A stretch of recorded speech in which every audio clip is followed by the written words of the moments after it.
Olá pessoal, tudo bem? É o professor Carlos Moacir. A gente vai falar um pouquinho sobre os sais minerais. Isso está no seu apostilo do capítulo 13 e o capítulo 4, tá? Os sais minerais, eles fazem parte das substâncias inorgânicas junto com a água. A água é um solvente universal, né? Ele é polar, por isso ele acaba sendo um solvente universal, que ele acaba se associando com outras substâncias, dentre eles também os sais minerais. Os sais minerais têm o ferro, o iodo, o cloro, o sódio, o potássio, enfim, tem vários elementos vários íons que a gente vai falar um pouquinho, abordar um pouquinho sobre eles. E as substâncias orgânicas, que são as mais complexas, contêm carbono, né, que são os glicídios, que são os carboidratos. Nós temos aí os lipídios, que são as gorduras, formados de glicerol e ácidos graxos, as proteínas que formados de conjuntos de aminoácidos, as vitaminas que podem ser hidro ou lipossolúveis e os ácidos nucleicos, que é o DNA e o RNA. Mas o nosso objeto de estudo é os sais minerais. Bem, de forma geral, os sais minerais são compostos inorgânicos que atuam como importantes reguladores no metabolismo celular, né? E eles podem ser obtidos por meio de alimentos ou água, alimentos aí, frutas, legumes, cereais, né? E eles podem ser divididos aí em duas estruturas, as macro e as microminerais, ou também chamados de elementos, são divididos em elementos com grande necessidade e com pouca necessidade, pouca quantidade. Que quantidade é essa? Essa quantidade está em torno de níveis iguais ou superior a 100 miligramas por dia, né? Que exemplos são esses? Poderíamos colocar aqui o fósforo, o cálcio e o sódio. E os microminerais são elementos que são em quantidades inferiores a 100 miligramas por dia. E como exemplo aqui nós temos o iodo, o zinco, o ferro, que é um elemento também de fundamental importância nesses conjuntos. Bem, nas suas funções, nós temos ele como estrutural, iônica e como catalisador enzimática e hormonal. Estrutural, a gente já viu que tem o cálcio lá nos ossos e dentes, né? O fósforo, o magnésio, enfim, o flúor, aqui nos ossos e dentes de maneira geral. E nas proteínas, por exemplo, musculares, que são os miócitos, nós temos aqui o enxofre como elemento bastante importante. De forma iônica, nós temos aqui os íons, que são formados, que são fluidos do meio intra e do meio extracelular. Isso vai promover, por exemplo, uma função que a gente vai falar um pouquinho sobre ele, que é o processo de osmose. Osmose é uma diferença de concentração do menos concentrado para o mais concentrado. Então, essa diferença ela vai ser importante para estudar depois a função da osmose. Tá? Onde acontece a osmose, por exemplo, professor? Por exemplo, quando você tempera a alface e você do lado de fora está mais concentrado e lá de dentro da célula está menos concentrado. Então, a água sai do menos para o mais. Então, com isso, você pode ver que se você temperar, se você deixar por um tempo, essa alface ela vai murchar. E você tem as propriedades de catalisador, aquele que acelera o metabolismo, né, através das enzimas, que são proteínas, e também a parte hormonal. Você tem assim uma pirâmide, essa pirâmide é uma pirâmide alimentar, que vai desde a base até chegar ao topo, né, dos energéticos, reguladores e construtores, que são os mais importantes. Esses que são chamados de energéticos, eles fornecem energia para a realização de atividades voluntárias, né? E do nosso dia a dia, por exemplo, são os carboidratos, que são os glicídios, que são açúcares de maneira geral, tá aqui, ó, ou gorduras de maneira geral, tá? Por outro, você tem os alimentos chamados de reguladores, que fornecem nutrientes responsáveis para a manutenção e função de todos os órgãos do corpo. Aqui eu tenho as vitaminas, os sais minerais dos vegetais de uma maneira geral, tá? Até gorduras, né? Aqui não contém, mas também podemos acrescentar aqui a gordura. E os chamados de construtores, né? Esses construtores aí são aqueles que fornecem nutrientes para a formação do crescimento e recuperação dos tecidos. São representados aqui por carnes, aqui, ó, que no caso aqui são as proteínas, né? E pelos minerais. E por fim, a gente tem os energéticos extras, que pode ser óleos, gorduras e açúcares. Então isso aqui é a pirâmide relacionado aos tipos de alimentos, tipo de pirâmide alimentar. Nós temos como elemento importante o ferro. O ferro, se você observar, ele tem bastante associabilidade quando ele está se associando com o vitamina C. Então esse C aqui não é de Castelo Futebol Clube, vem de vitamina C, ácido ascórbico. Então a vitamina C com o ferro, o ferro ele é muito bem absorvido quando ele é associado à vitamina C. Bem, aonde o ferro está importante? O ferro está incluso na sua hemoglobina. Então você tem a hemácia, que é uma célula, e a hemoglobina, que é a proteína. Então nessa proteína ela está inserida dentro dessa célula que não possui núcleo. O nome dessa célula é hemácia, chamada de eritrócito. E qual é a função dela? Transportar o oxigênio. Pode ver que tem 4 estruturas aqui, ó. Essas 4 estruturas que se tem aqui, vou melhorar esse aí. Essas 4 estruturas que você está observando aqui são as estruturas M dentro da proteína hemoglobina. A hemoglobina é uma proteína e hemácia é uma célula. Então essa proteína ela é responsável por captar oxigênio, por transportar oxigênio, por causa dessas estruturas aqui. E ela precisa de quem? Precisa do ferro, tá? E o ferro está aqui, ó, nessas estruturas M, que é a hemoglobina, que é a proteína. Você pode ter um nível baixo de... Aqui está um nível normal de hemácias, e se você tiver um nível baixo de hemácias, você tem uma anemia, tá? Você está com anemia, e causa, de maneira geral, fraqueza, fadiga, como está mostrando aqui. Ou se você tiver algum problema hereditário, características hereditárias, essa hemácia, que é essa mesma célula aqui, ela está normal, que faz o transporte de oxigênio, e aqui ela está chamada anemia falciforme, como se tivesse uma forma de foice. Ela não vai ter a função devida dela, que é transportar o oxigênio. Isso é uma característica herdada, né, geneticamente, tá certo? Por outro lado, se você tem aqui, o ferro ele é importante lá na respiração celular, por exemplo, nos citocromos. Na cadeia transportadora de elétrons, ele vai conduzir esses elétrons de um para o outro aqui, ó, elétrons, elétrons, elétrons e elétrons. O nível de energia vai diminuindo até você fazer no final da respiração celular aeróbica, produzindo na cadeia transportadora de elétrons 26 ATPs. Mas o que é importante saber? Que o ferro está nessas proteínas que estão aqui, são chamados de citocromos. Você também tem a chamada mioglobina. Mioglobina é diferente de hemoglobina. A mioglobina ela está nos músculos, a hemoglobina ela está nas células. E ela tem a responsabilidade, a mioglobina, de transportar oxigênio no músculo, beleza? Bem, você tem o elemento cálcio como elemento importante, principalmente nos ossos, dentes, né, de maneira geral. E isso aqui é importante para você, ó, para a coagulação do sangue e para a contração muscular. Quando você precisa fazer contração muscular, você precisa de ter, dentre outros elementos, o cálcio, que vai ativar algumas proteínas chamadas de actina e miosina a fazer essa contração aqui, ó. Para fazer essa contração é necessário que eu tenha o cálcio. E na coagulação do sangue, a gente sabe quem faz a coagulação do sangue. Aqui são as plaquetas. E as plaquetas são chamadas de trombócitos, mas elas precisam também de uma proteína chamada de fibrina. E a fibrina só é formada também por causa do cálcio.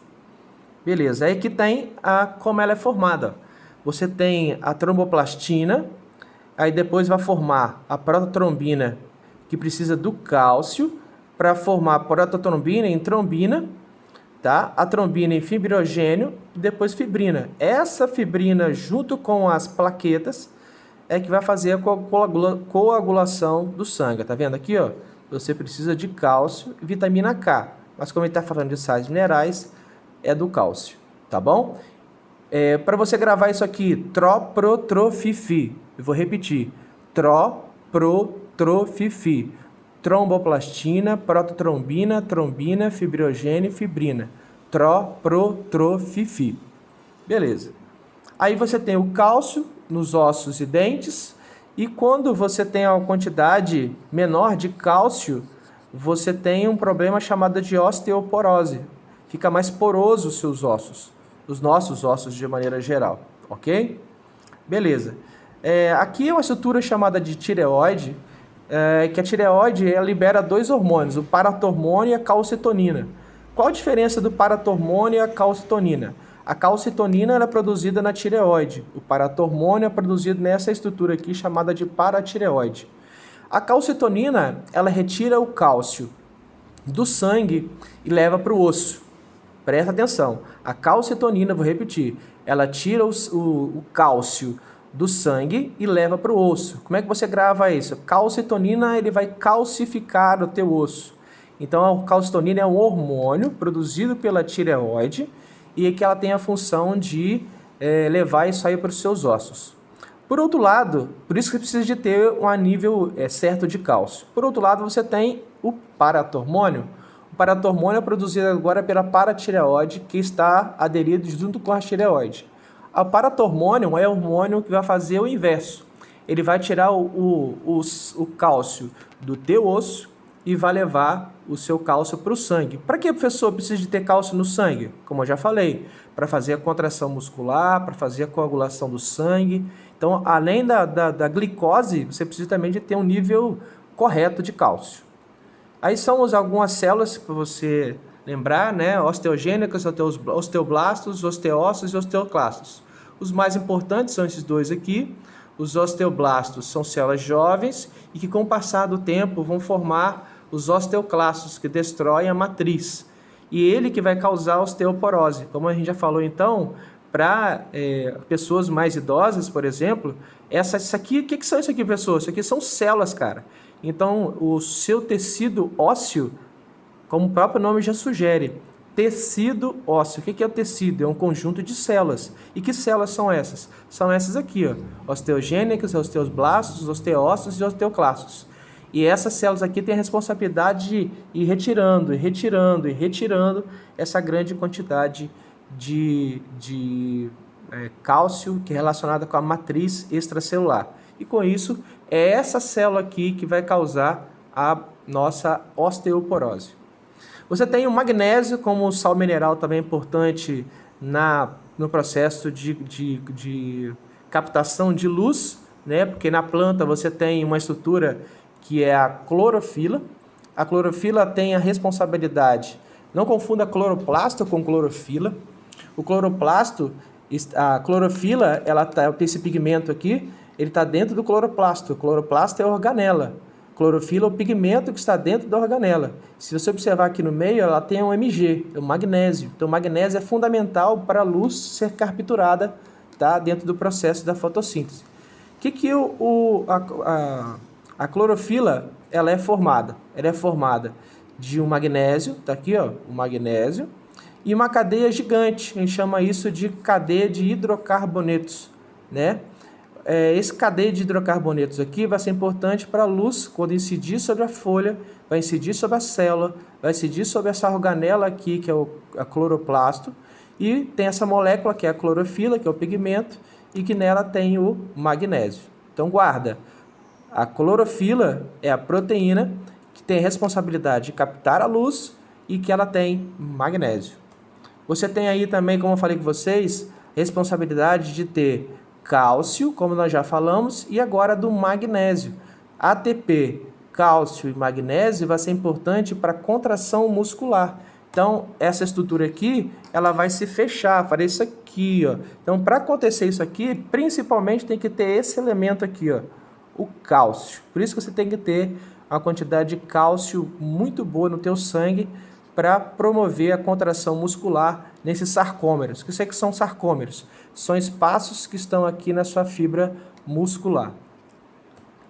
O cloro ele tem a função de equilibrar os fluidos, né, junto com sódio e potássio, na difusão e osmose, por exemplo, principalmente na osmose, né, que é do menos concentrado para o mais concentrado, e o que vai ser o protagonismo é é o solvente, que é a água, e auxilia no impulsos nervosos, né? E outra importância do cloro, aonde o cloro está? Na digestão, por exemplo, na produção de ácido clorídrico. Lembra do ácido clorídrico no estômago? HCl. Aí o Cl aqui, ó, cloro. Então, tem a sua responsabilidade. Você tem funções genéricas, né? Regulação de água na difusão na função da osmose, né? Do menos para o mais concentrado que passa é a água. Você tem o equilíbrio elétrico da sua célula, como os íons, de uma maneira geral, e os ácidos e bases. O que é ácido e base, professor? Lembra lá do pH? O equilíbrio das reações de ácido-base? Quando você tem o pH, que é chamado de potencial hidrogênio iônico, e ele tem a relação a escala, né, na verdade, que vai de 0 até a 14. De 0 até 6,9 é ácido, 7 significa que ele é neutro, e de 7,1 a 14 é básico alcalino, certo? E aqui são algumas características de cada um deles. Você tem o iodo ele vai ser importante dentro da estrutura da tireoide. Então, essa glândula da tireoide aqui, ela vai ser importante, que ela vai liberar essas duas estruturas aqui, ó. São os hormônios T3 e T4. O que é o T3 e T4, professor? T3 e T4 aqui estão 4 iodos e aqui tem 3 iodos, por isso T3 e T4. Tem esse nome aqui, ó, tetraiodo e triiodo, certo? Se você tiver um hipertireoidismo, hiper quer dizer muito, hipo quer dizer pouco. Se você tem muita iodo, você pode ter um bócio chamado bócio exoftálmico, que é chamada de hiperfunção desse T3 e T4 e pode causar sérios problemas, que são esse caso aqui, ó, o cara que fica com o pescoço um pouco grande, né? Quase um papo bastante grande. Isso chama bócio. E o hipo, que é o pouco iodo, você tem o bócio endêmico, que é a hipertrofia. Por isso que no seu sal de cozinha, se você observar na sua casa aí hoje, você vai olhar que o sal de cozinha ele é iodado, porque já no Ministério da Saúde ele já inclui esse elemento no sal de cozinha para esse iodo entrar junto com o metabolismo basal da tireoide, né, que ele faz o metabolismo geral do seu corpo e induz a produção do T3 e do T4 para incluir todo o metabolismo do seu corpo. Então, evita de você ter esse problema que é o bócio, além de produzir o T3 e o T4, tá? Isso na tireoide, tá nessa região da garganta aqui, beleza? Então, qual é a função, pessoal? Não entendi. Pessoal, qual é a função da tireoide? A tireoide, ela vai produzir o hormônio T3 e T4, que vai produzir o hormônio chamado tiroxina. Para que serve a tiroxina, professor? Serve para tudo no seu corpo. A gente chama isso de metabolismo basal ou metabolismo geral, tá bom? Do seu corpo. Então, o iodo tem essa função. Você tem a bomba de sódio e potássio, tem a ver com os seus neurônios. Aqui são os seus neurônios. Aqui tem as cargas positivas e do lado de dentro carga negativa. Significa estar polarizado com cargas, ó, positivo e negativo. Então, o que vai acontecer? O sódio vai entrar e o potássio vai sair. O que vai acontecer? Essa carga aqui, ela vai vindo para essa posição, por isso que o impulso nervoso é sempre do dendrito, corpo celular, axônio. Dendrito, corpo celular e axônio. Sempre vai ter um neurônio aqui, ó, atrás, certo? Então, ele vai polarizar, significa que ele está com cargas, ele vai se despolarizar, é o que está acontecendo aqui, e repolarizar é o que está acontecendo aqui com bomba de sódio e potássio. O impulso nervoso é sempre um único sentido. Observe o que está acontecendo aqui, ó. O sódio está passando... Essa região aqui é como se fosse essa região aqui, ó, dos axônios, certo? E aqui, tá vendo? Ele está mediando. O sódio está indo para um lado e o potássio está indo para o outro, tá vendo? Ó, direções contrárias. E essas direções contrárias, tá vendo? Carga negativa. Aqui ele está positivo, certo? Ó. Depois ele vai ficando negativo, ó. Agora, ó. Negativo, negativo, negativo. Positivo, positivo, positivo. Negativo, negativo, negativo. Tá certo? Você tem o fósforo como elemento importante também porque ele compõe aí o nucleotídeo, né, do DNA e do RNA. Você tem o DNA, que é uma fita dupla, tá vendo? De nucleotídeos, onde os nucleotídeos são formados por um fosfato, pentose, base hidrogenada. Fosfato, pentose, base hidrogenada. Observe que eu estou falando fosfato, ou seja, vem de fósforo, P, ó, de fósforos, tá? Então, tanto o DNA, o RNA, também o RNA formado por nucleotídeo, ó, fosfato, pentose, base hidrogenada. Fosfato, pentose, base hidrogenada. Fosfato, pentose, base hidrogenada. Então, o que é o nucleotídeo, então, professor? É isso aqui, ó, fosfato, pentose, base hidrogenada. E essas letras aqui, professor? Não entendi. Essas letras aqui, querido, são as bases nitrogenadas, ó, guanina, uracila, adenina, citosina, uracila, guanina, citosina, adenina. Isso aqui tem nitrogênio, mas você precisa de entender aonde que está o fósforo aqui. O fósforo está aqui, ó. Está aqui, ó. Todos esses pontinhos que estão aqui é o fósforo, certo? Onde que eu tenho fósforo, professor? Também no ATP, querido. ATP é uma moeda de energia que antes ela foi produzida inicialmente foi matéria orgânica, que é a glicose, que ela ocorreu uma oxidação, e nessa oxidação quebra energia. Para essa energia não ficar despendida para qualquer lugar, ela fica armazenada nessas ligações de fósforo aqui, ó. Então, para esse fósforo, tá vendo? Tá em vermelho aqui? É a energia. Nessa e nessa é energia. Então, eu tenho adenina, ribose e 3 fosfatos, por isso trifosfato. E quando existe um rompimento de uma dessas ligações de fosfato, a liberação de energia aqui, ó. Rompeu, liberou essa energia, um fosfato veio para cá, de 3 agora fica 2. Depois isso se junta de novo aqui, forma o 3. Então, ou seja, o que é importante aqui são esses fósforos aqui que juntos eles vão armazenar nas suas ligações energia. Aqui é uma tabela geral que eu coloquei todos os elementos, as funções e as fontes, da onde que vem. Isso é muito interessante você estudar para a tua prova, tá? Então estude bastante por isso aqui também. Isso aqui é um resumo de tudo aquilo que a gente falou até agora, beleza? Você tem aqui as proteínas, que a gente está falando aqui também de enxofre. Aqui, o enxofre é a letra S. Então, isso aqui são os aminoácidos. Nós temos cerca de 20 aminoácidos, porque as proteínas é o conjunto de vários aminoácidos, né? Aqui tem um aminoácido formado pela amina, um radical, que pode ser qualquer um desses aqui, ó, qualquer um desses aqui, e um grupo carboxila, ou ácido carboxílico, que é COOH, tá certo? Então, todos os 20 aminoácidos aqui, ó, você pode ver que vai ser 20. Dos 20, todos têm essa mesma estrutura aqui. Porém, o que é interessante para te enfatizar é só isso, que a cisteína é um aminoácido que tem enxofre. Então, enxofre tem aminoácido? Tem aminoácido? Tem. Está contido nas proteínas? Está, ok? É só isso que eu queria abordar. As cofatores, cofator e coenzimas são diferentes. O que são cofatores e coenzimas? São moléculas auxiliadoras na quebra de substrato. Então, o cofator pode ser conjugado ou não. Então, ela vai se transformar em uma holoenzima. O cofator é quando está ligado a uma proteína, uma enzima, ligada a uma substância inorgânica, ou seja, sais minerais. Se for coenzima, são moléculas orgânicas e nelas estão associadas as vitaminas, são substâncias orgânicas. Então, proteína ligada a substâncias inorgânicas, cofator. Proteínas ligadas a substâncias orgânicas, coenzima. Só isso.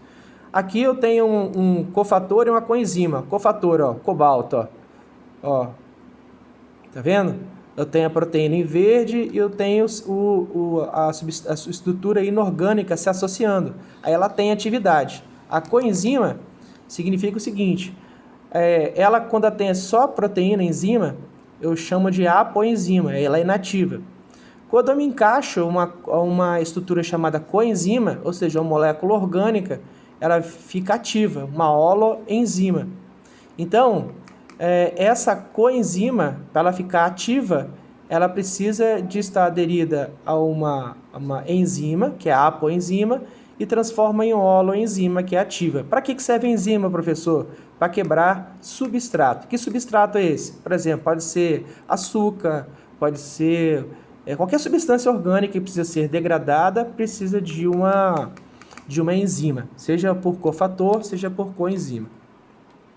Aqui são só os exemplos do que são cofatores, aqui ó, os sais minerais, substâncias inorgânicas, ferro, cobre, zinco, magnésio, níquel, e as coenzimas, quando eu tenho aderidas a elas vitaminas, principalmente as hidrossolúveis, ou seja, solúveis em água. A vitamina, por exemplo, vitamina C, por exemplo, vitamina hidrossolúvel, né? E aqui são algumas coenzimas, né? Que é nicotidamina, adenina dinucleotídeo.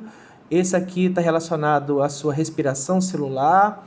Aqui é uma coenzima relacionado nicotinamina, adenina, dinucleotídeo fosfato, relacionado à fotossíntese. E aqui o FAD, flavina, adenina, dinucleotídeo, está relacionado com a sua respiração celular. Esses dois, respiração celular, aqui fotossíntese. E é isso, galera. Espero que tenham entendido. Estude aquela tabela, né? Que é bastante importante. Espero que vocês tenham entendido. E Deus abençoe aí. Tamo junto no que vocês precisarem. Pode mandar o WhatsApp aí quando precisar. Tá? Se cuida aí, tá bom? Forte abraço aí. Tô com saudade de vocês. Valeu!